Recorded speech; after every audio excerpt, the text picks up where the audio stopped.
if we want to live well, both externally and internally, how well we live here simply depends on how well we manage our surroundings and how well we manage ourselves. Fundamentally, life is management. If you don't know how to maintain your body, your mind, your emotion, your situations, your life in general, your home, your communities, nations and the world, the quality of our life is just how well we manage things with ourselves. But generally, we are thinking of management, we are applying ourselves to management only in terms of business management or industry management or…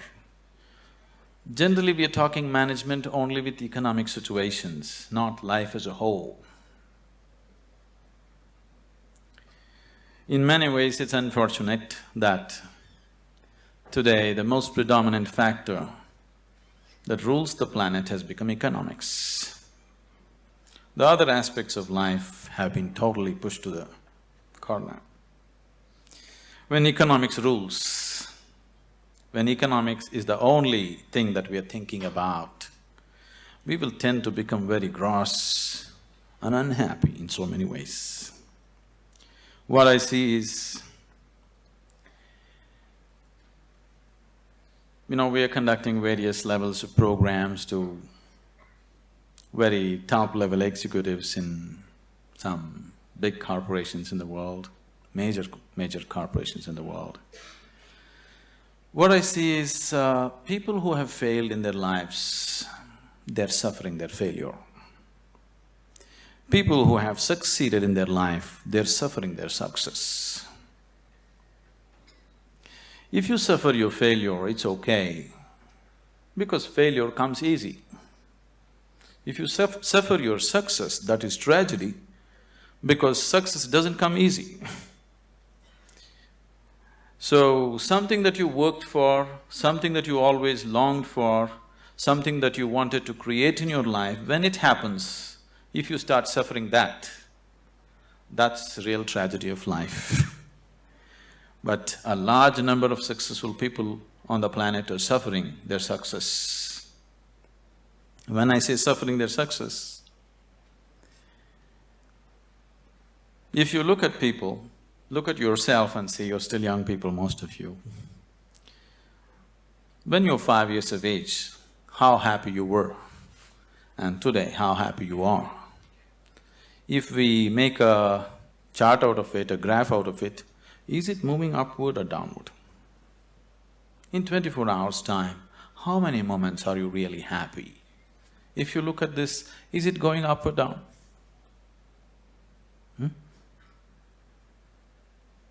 Is it going up or down? Down. So that means you're a bad manager. Because after all, everything that you did in your life is in pursuit of happiness, isn't it?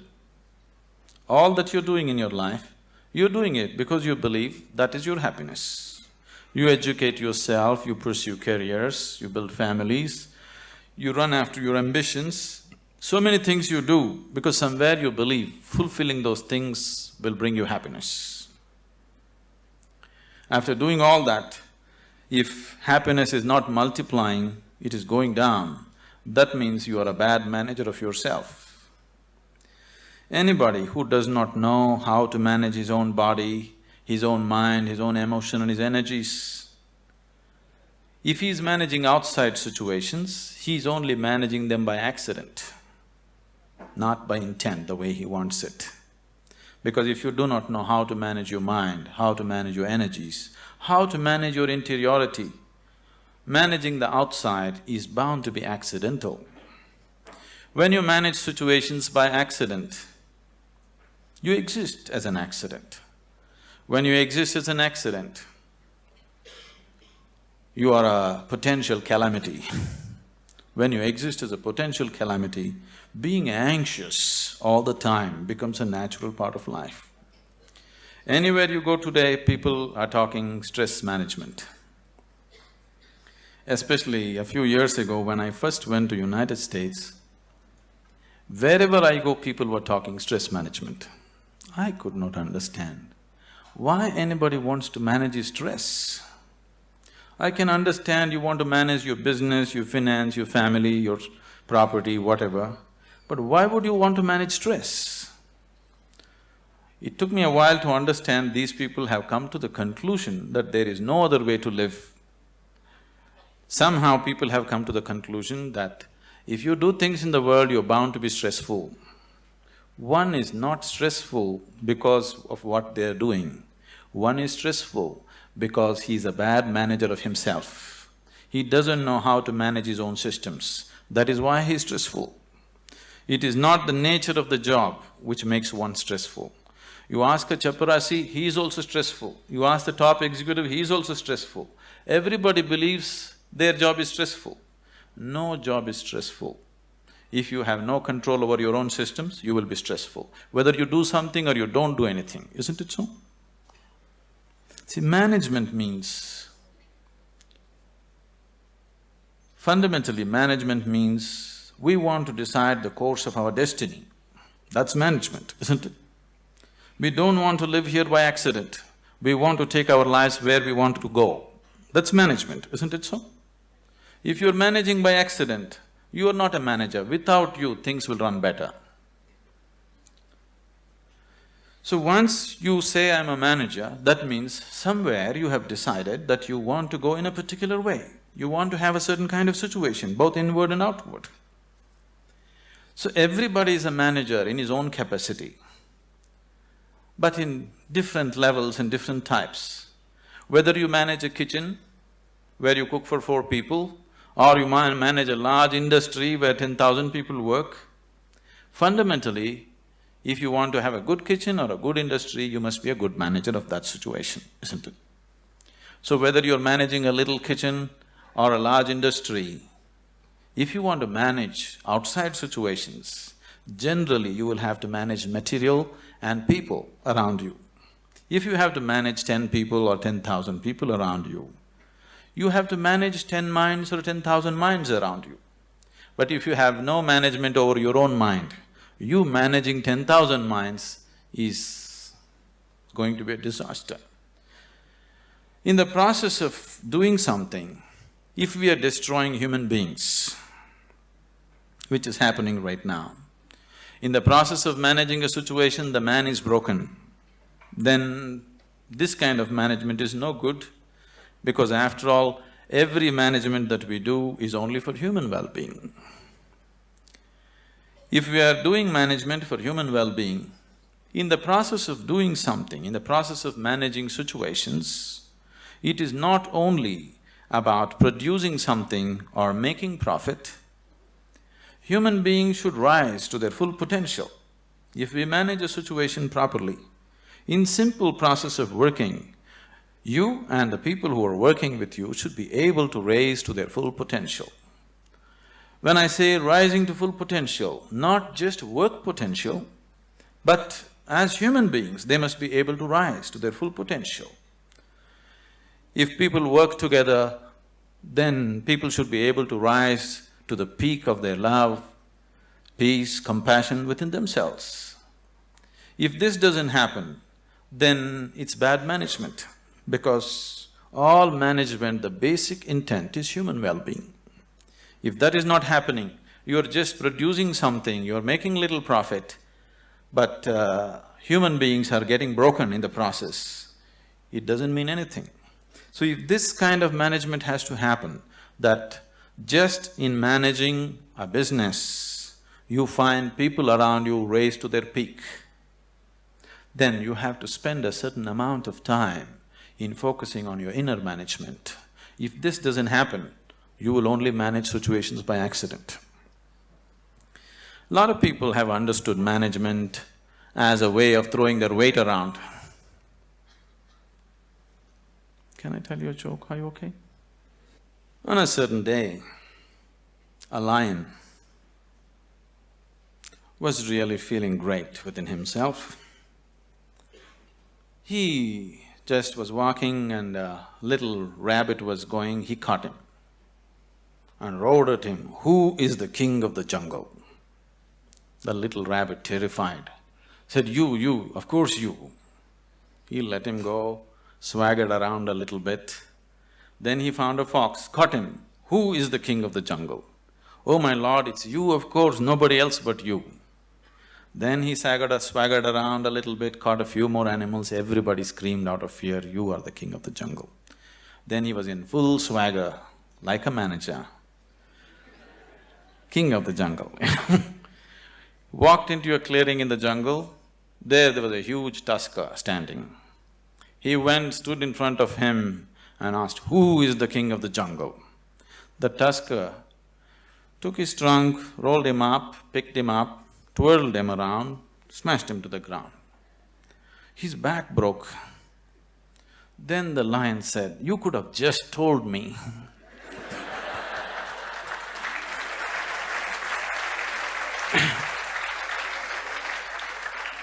But the tusker said, "You see, I had to make my point." So, lot of people generally are thinking management means just throwing their weight around. Throwing your weight around is not management, any fool can do that. If you manage a situation, not just things happening there, people should feel elevated just being in that space, otherwise it is not management. Above all, if you go to your place and you manage a situation, you must feel wonderful being there. If that doesn't happen, you are not a good manager. So if this has to happen, you need an inner dimension. When I say inner dimension, what is inner dimension? When I say inner, I'm not just talking about the body or the mind, because both this body and mind you gathered from outside in certain ways, isn't it? For example, this physical body, when you were a child, this body was only this much. Now it's become this much. How did this happen? How did this happen? That's a question. How did this happen? You grew up, how did it happen, I'm asking?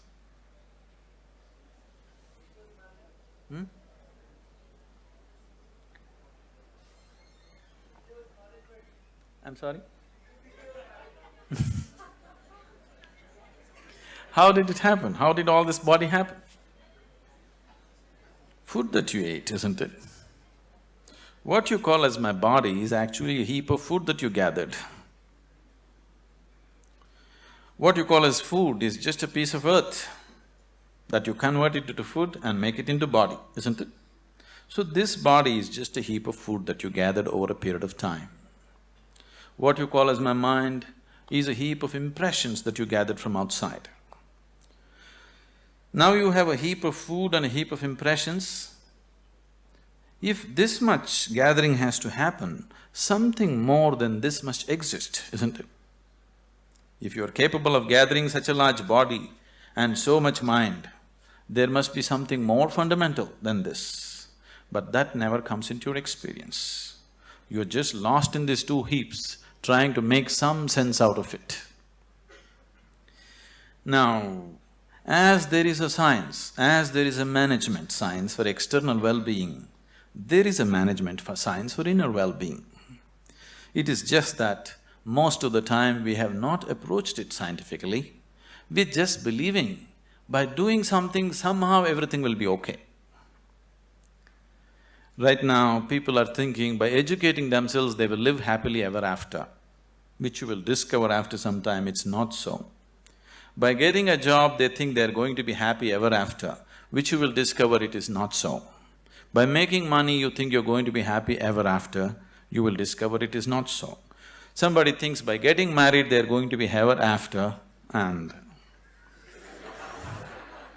they know it is not so. So, you're trying to somehow fool yourself into believing that by doing something everything will be okay. Though repeatedly it has let you down, still you believe that something else, some other miracle will make everything okay. It'll not be okay. It once happened, on a certain day, a bull and a pheasant were grazing on the field. You know a bull? A pheasant, a bird. The bull was grazing on the grass, the pheasant was picking ticks off the bull, they're partners, you know. Then the pheasant looked at a huge tree which was at the edge of the field and very nostalgically said, "Alas, there was a time when I could fly to the topmost branch of the tree, but today I do not have the strength even to fly to the first branch of the tree." The bull very nonchalantly said, "That's no problem. Eat a little bit of my dung every day. You will see, within a fortnight's time you will reach the top of the tree."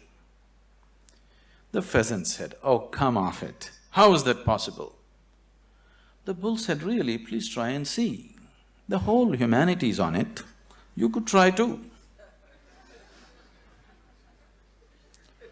Very hesitantly, the pheasant started pecking at the dung, and lo, on the very first day it reached the first branch of the tree. In a fortnight's time, it reached the topmost branch of the tree. It just went and sat on the topmost branch and just looking at the scenery, enjoying it. The old farmer saw a fat old pheasant on the top of the tree. He took out his shotgun and shot him off the tree. So the moral of the story is, even bullshit can get you to the top, but never lets you stay there.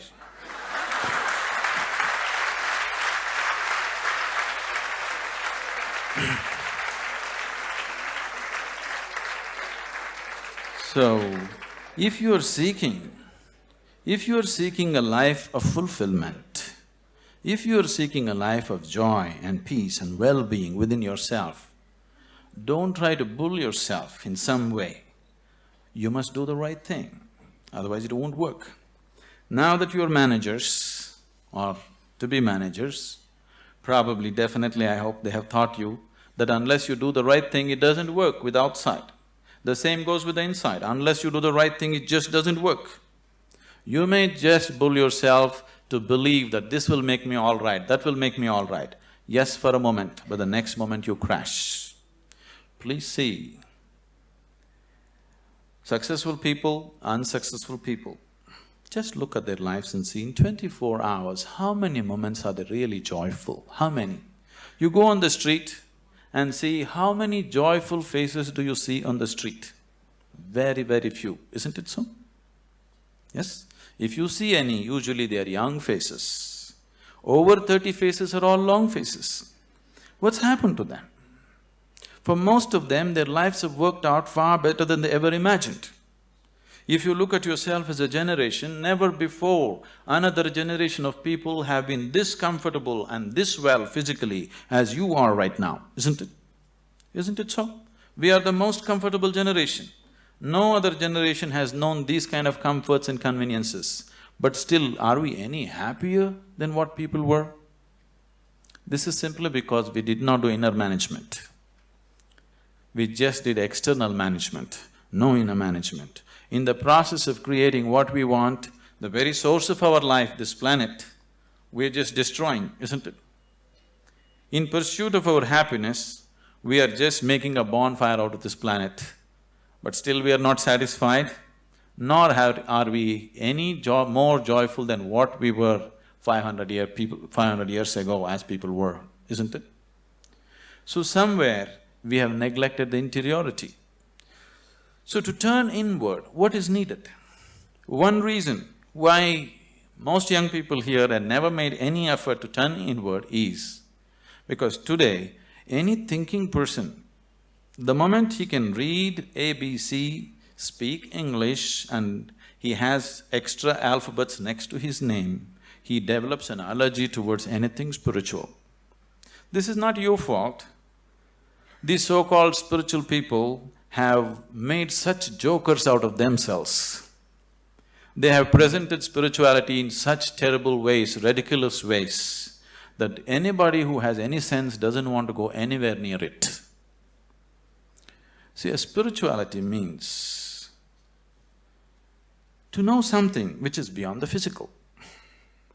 Right now, if you exist as a physical entity, as a body, as a mind, because both these things are accumulations from outside, whatever happens outside will happen inside. If what happens outside begins to happen within you all the time, then you being peaceful and happy is always accidental, because it doesn't matter who you are, how powerful you are, how great a manager you are, external situations will never be 100% in your control. That's the nature of the life. Even if you're just two people in the family, still you don't have absolute control over the situation, isn't it so? As the scope and play of your life increases, you have less and less control over the situations in which you live. That's the reality of life.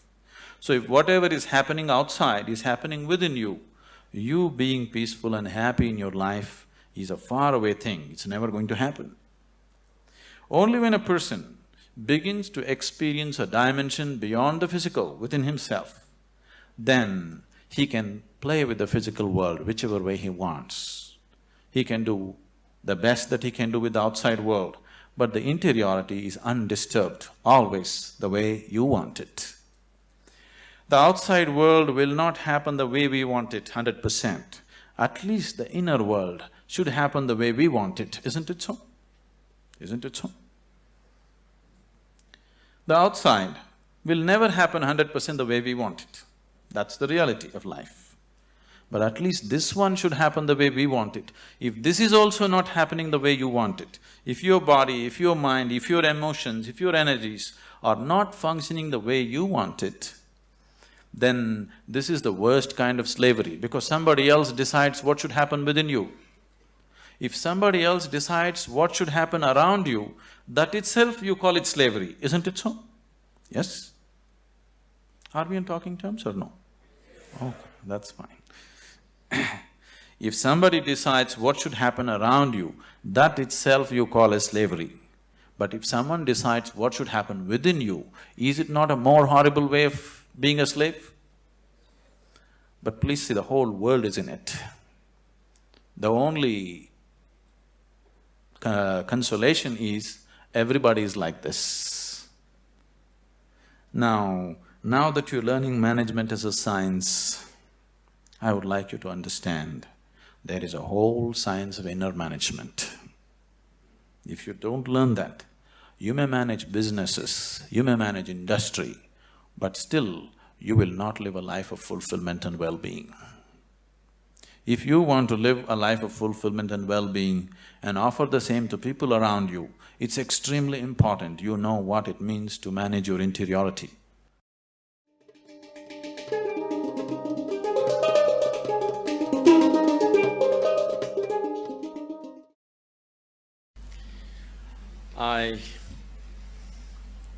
I really don't know how you feel today going out of probably the last step of your education, or at least one step of your education, a major step of your education.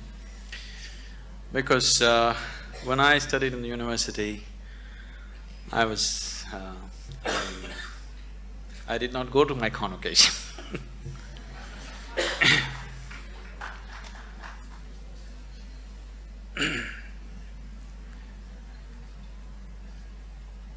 Somewhere, right from my childhood. Are you okay for a story? Right from my childhood, the education that I received, though they sent me to the best possible schools around, it didn't mean anything to me, because my sense of listening and looking at people was such. When the teachers were talking whatever, chemistry, biology or mathematics, one thing I could clearly see was whatever they were saying didn't mean a damn thing to them. And I was not willing to listen to anything from somebody who is talking something which doesn't mean anything to him. So, I always looked at the teacher. If he put his heart into it, I'm willing to be there, otherwise I'm out. Because somewhere I have so many things on my agenda for the day. 24 hours are packed with too many things. I'm not willing to spend an hour or even 5 minutes listening to someone who is talking something which doesn't mean anything to him. Even if he's talking nonsense, it doesn't matter. If it means something to him, I'm willing to listen to it. But if he's talking great things which don't mean anything to him, I'm not willing to listen to him. So as a part of this, I spent… Your education is over, so I can talk. I spent almost 90% of my college hours outside, only 10% inside. Only when I saw somebody who is talking something with passion, I'm there. Otherwise, I'm just out. Now, this education, I'm repeatedly telling Dr. Majumdar and a few other people around here, I'm happy to see somebody's talking with some passion about what they're doing.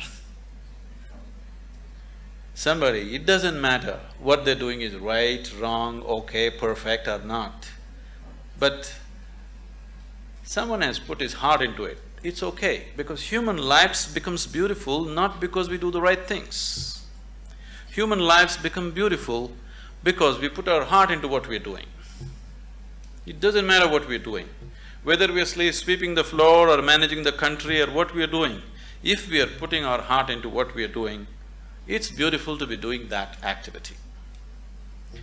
So I think it's a fortune that I've just seen a few people, I hope everybody here is putting their hearts into what they're doing and living in an atmosphere where people are passionate about what they're doing itself is highly enriching. Now that you're stepping into the world, not that you don't know, but anyway, now you're stepping into the world in a different dimension than the way you have been till now. Once you step into the world, there's going to be a lot of filth. There is corruption, there is nonsense, there is so many things happening everywhere. There are some set of people, a certain set of people, who will develop an allergy for this filth. They can't stand it. They usually run to the Himalayas because they're allergic to filth, they can't take it. They want everything pure. But such a thing will not happen because the filth of the world has one way or the other has entered our minds. Whether we empower that filth or not is all the option that we have. But we cannot avoid filth, it is there. All the nonsense that can happen in the world, you know in your head, isn't it? So one set of people develop allergy and try to run away, which they can never do, really. Another set of people, a large segment of people, unfortunately, have come to their own kind of philosophies. Anyway, world is full of filth, let me also become filth. So they have joined that, they have merged into the filth. What we call as filth can also be great manure, Indian spirituality has always used lotus as a symbolism. A lotus flower has always been the main symbolism for Indian spirituality. Why a lotus flower is? A lotus flower grows best where the filth is thick. This filth which is stinking, which you can't bear, has transformed itself into a fragrant, beautiful flower. This option also is with us every moment of our life. If the atmospheres that we live in make us… we cannot call ourselves managers. If we make the atmospheres that we live in, only then we can call ourselves managers. Being a manager means that we are going to create whatever we see as the most beautiful thing to happen right now. Allowing situations to create you is not management at all. Creating the situations that we want is management. As many of them have said many things, this process of education, there is a certain acceleration now that education is over, you're stepping into your new dimension of life, the excitement, and it's always beautiful to step into something new that you believe is going to be wonderful. But what we have seen with life with most people is, now let's say somebody got a job, the first day when they went and sat behind this table was the most fantastic place in the world. But within a few years, behind the same table, they're manufacturing blood pressure, diabetes, ulcers and whatnot. This is not because there is something wrong with the jobs that we do. This is not because there is something wrong with the world that we live in. It is simply because we have not paid sufficient attention to ourselves. We have paid too much attention to what is outside. To succeed in the world, people are always thinking, great aspirations will make you successful. Aspiration is just an initial starting point. Just because you aspire for success, just because you aspire for prosperity, just because you aspire for well-being, it doesn't happen. Success, prosperity, well-being happens because you have made yourself capable of creating those things. Everybody aspires. Who is not aspiring for success in the world? Everybody is aspiring. Even a beggar on the street is trying to be a successful beggar, isn't it so? Every human being is aspiring for it, but only those who have made themselves capable will succeed. Making yourself capable not only in terms of management skills and other things, but that is needed too, but making yourself capable as a human being to go through situations untouched, to be like a lotus flower, even if you're in the filthiest of situations, to maintain your beauty and fragrance. If one has this, he will float through this life untouched. If one doesn't have it, life will eat him up in so many ways.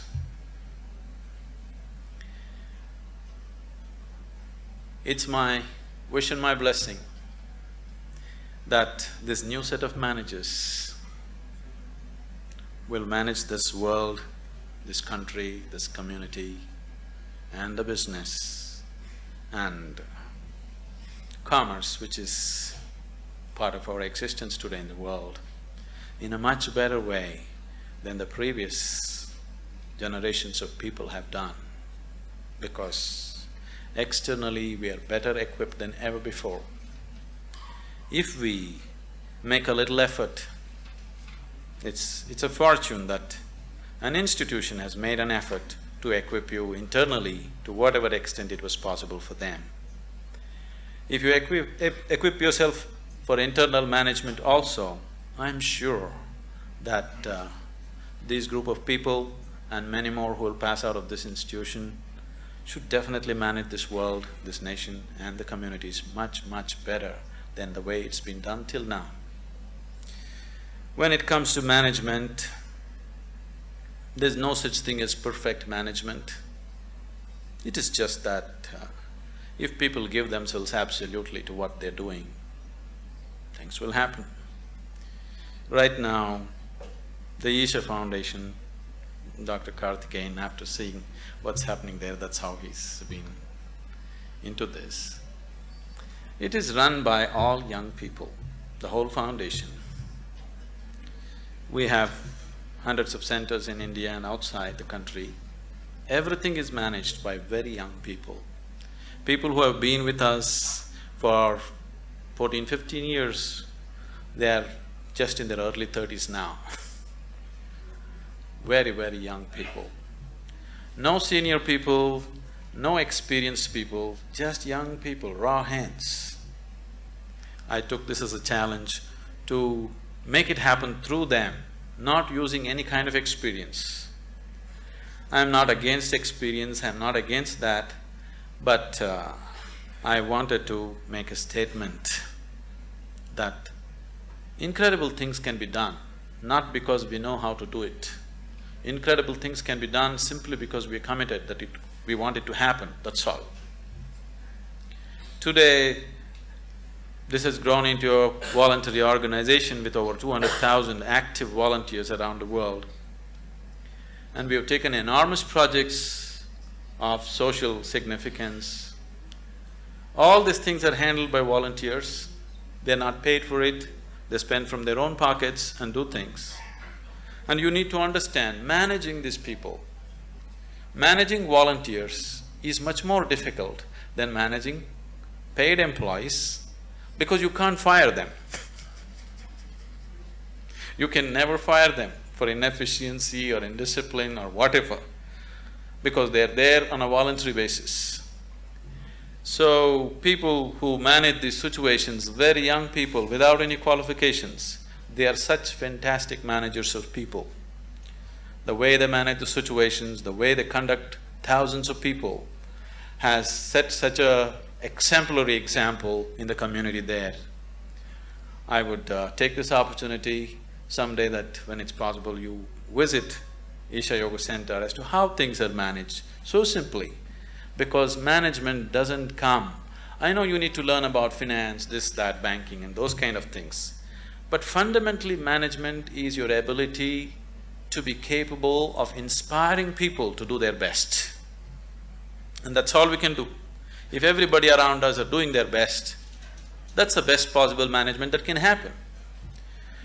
So this is not going to come with manipulation, this is only going to come with dedication, this is only going to come with love, this is only going to come because you are willing to give yourself 100% to the person who is next to you at that moment. Oh, is all this possible? Is it not all utopian? You think this is the reality in the corporate sector? I'm telling you, we are working in the prisons, we are working in rural areas, we are working with major corporations in the world. It doesn't matter what kind of person you meet. If you just learn to touch the core of his humanity, then you see every human being is willing to do his best for you, always. If you just learn how to touch the very core of a human being who is around you right now, you will see everybody is willing to lay their lives down for you. Only if people around you love you and they want to do the best for you, you will not get ulcers doing management. If people around you are trying to pull you down, you will anyway get ulcers trying to manage situations. Isn't it so? If you do not create the people who truly love us and wanting to give their best, then management is going to be a pain. Management is going to be a huge suffering. Only when people around us really want to do the best for you, only then management can happen wonderfully.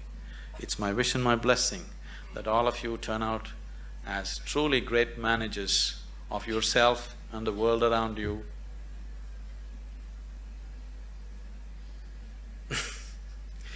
Our lives become beautiful not because of what we do. Our lives becomes beautiful simply because we have included everybody around us as a part of our dream of well-being. I hope all of you become truly successful and well. In whatever way, with inner technologies, if you need any help, we are always available to you. It's been a joy to be here in this institution. I've been to any number of colleges. People are the same, but creating an institution with some sense of commitment for inner well-being in today's world is… I'm too happy. Thank you.